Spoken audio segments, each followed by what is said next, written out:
A Scripps News investigation finding a trend in dozens of children's deaths while they're on vacation. National investigative correspondent Lori Jane Gliha is live now with her report, Vacation Rentals at Your Own Risk. Lori Jane, this investigation examined incidents at short-term rental homes, and I think every parent saying, what? Yeah, Holly, we looked at places that were rented out for a few days at a time, like Airbnb and Vrbo, and we found dozens of cases of children drowning in the backyard pool.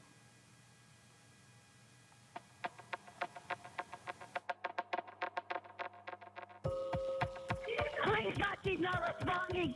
She fell in the pool. We didn't know it. She fell in the pool? She fell in the pool. We were all in here getting dressed to go to Disney. I thought she was sitting on the chair. She was in the bathroom pulling her hair. She come around. All of a sudden, she looked out and saw her in the pool. So many of these vacations started with hopes of a fun family getaway at a short-term rental home with a beautiful backyard pool. But police videos and photos we gathered from across the country show how quickly some trips can turn into tragedy. I'm the one that wanted the house. I wanted this stupid pool. A Scripps News review of dozens of lawsuits, autopsies, and child death reports from Florida to Arizona found children repeatedly slipping out of sight and drowning at unfamiliar homes. Is this an Airbnb? Yeah, Airbnb. Our investigation documented more than 40 short-term rental drownings and near drownings involving children since 2021 in Florida and Arizona alone. Many times, records show, in pools without fences. We were all here. We were all awake. We were all watching. And they were there and they were playing. The problem I have is my 3-year-old is very sneaky. Okay. At my own personal house, I have locks everywhere. Okay. So I thought because there was like alarms, I don't know if they actually work. I should have probably tested them. I'm not too sure, to be honest.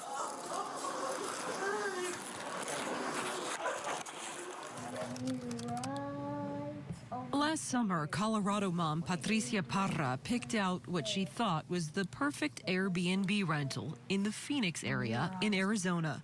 We picked that home because it looked kid-friendly. The place had a water slide and yard games, but what it didn't have was a pool fence or safety cover that could stop her 2-year-old boy, named Prince, from getting in. Prince. What?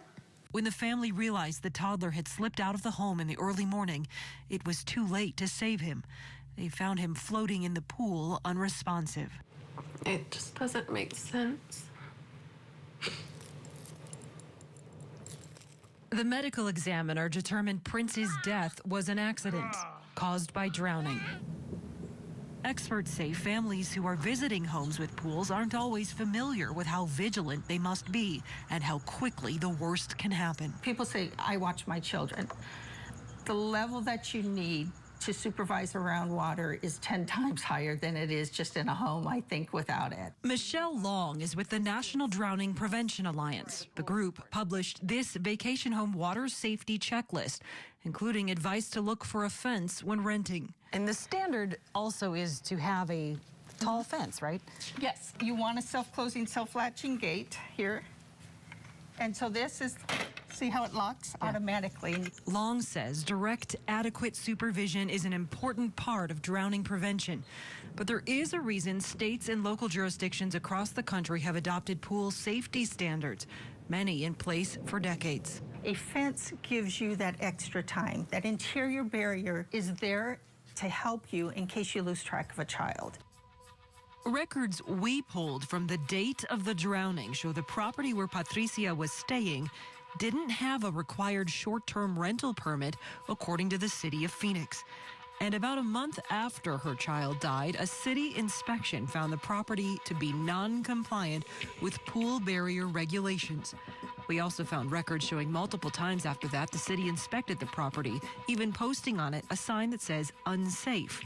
Later, an inspector reported the sign had been removed without authorization, and the rentals continued. You want to stop that child before they can get to the water? Is it going to make that home safer? It's going to give you those few minutes from what could have been a tragedy into, okay, my child's crying outside because they couldn't get to the pool. Long says the National Drowning Prevention Alliance would like to work with short-term rental platforms to help consumers decide which homes with pools might be the safest for families with children. We would love to see them work with us and get that education out there, whether it's a stamp, whether it's a scale of this is the safety standards that it meets. We'd be happy to work with them at any time. Scripps News took this offer to short-term rental platforms Vrbo and Airbnb, and we're already seeing impact. Vrbo asked us to put them in touch with the National Drowning Prevention Alliance. Meanwhile, after communicating with Airbnb about our story for nearly a month, just last week they announced a new safety feature in their booking app that offers renters expert safety tips and example questions to ask a host about water protections and considerations. Airbnb says this campaign was in the works long before we reached out to them. That's Prince. Yeah. Patricia keeps photos and mementos from her son's short life nearby. Everywhere we go, we have to set up for him his little spot, you know? Yeah. A little prince who lives on in her heart. And again, experts say supervision is key, but our investigation found many of these cases also involve families who are pointing the finger not only at homeowners, but at the short-term rental platforms that are allowing homes to be rented with pools that may not have all the safety features that are recommended or required. We found a slew of lawsuits like this, and we're going to be reporting more on that and how they are responding to this in our continuing coverage, Holly, in the coming weeks. And Lori Jean, you've reviewed a lot of cases. Do we know what the circumstances of most of these are? Are the kids already outside playing at the pool when these incidents happen?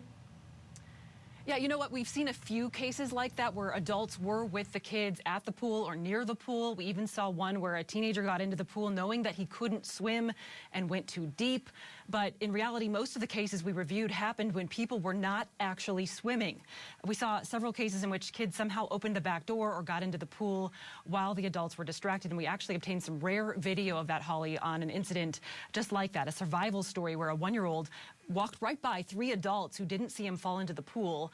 We're going to be reporting on that in the coming weeks. But this is why those layers are so important to slow a kid down from getting into the water.